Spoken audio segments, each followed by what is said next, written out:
ഇവിടെ ഇരുമ്പുകൊണ്ടുള്ള സാധനങ്ങളൊക്കെ എവിടെയാ വെച്ചിരിക്കണേ? കത്തി, കൊടുവാള്, കട്ടപ്പാരൊക്കെ എന്തേ? അല്ല, ഒക്കെ വളരെ ഭദ്രമായിട്ട് അളമാറിലോ മറ്റോ വെച്ച് പൂട്ടണം. ഒന്നും മുറ്റത്തും പുറത്തും കണ്ടുപോകരുത്.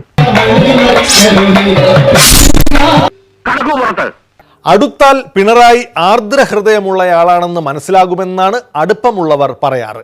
അദ്ദേഹത്തെ പറ്റി പറയുമ്പോൾ അവനെ പറ്റി പറഞ്ഞ ഭയങ്കര വൃത്തികെട്ടവൻ. കേരളം ഭരിച്ചാലെ ഏറ്റവും വൃത്തികെട്ടവൻ പിണറായി.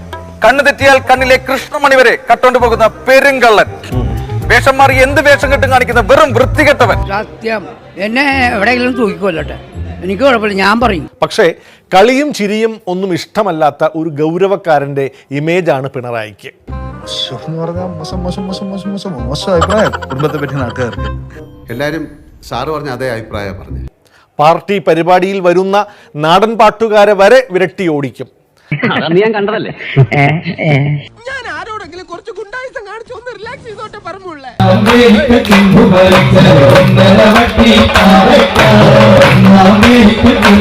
ഒന്ന് മൂപ്പിച്ചു കൊടുത്തേക്കാം.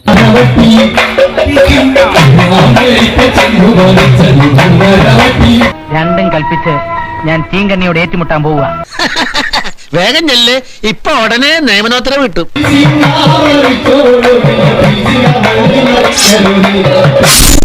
ഇയാളെന്തിനാ വഴി പോകുന്ന വേഗം കയറണം? അതൊരു അന്തസ്സല്ലേ.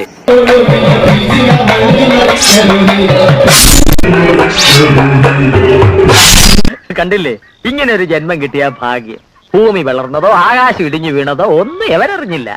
സഖാവ് കൃഷ്ണപിള്ളയും അഴുക്കോടനും എ.കെ.ജിയും EMS ഒക്കെ ഉണ്ടായിരുന്നെങ്കിൽ നിങ്ങളുടെ പാർട്ടിയിലെ ഇപ്പോഴത്തെ നേതാക്കന്മാരെ മുഴുവനും വെടിവെച്ച് കൊന്നിട്ട് അവര് വീണ്ടും ജയിലിൽ പോയേനെ.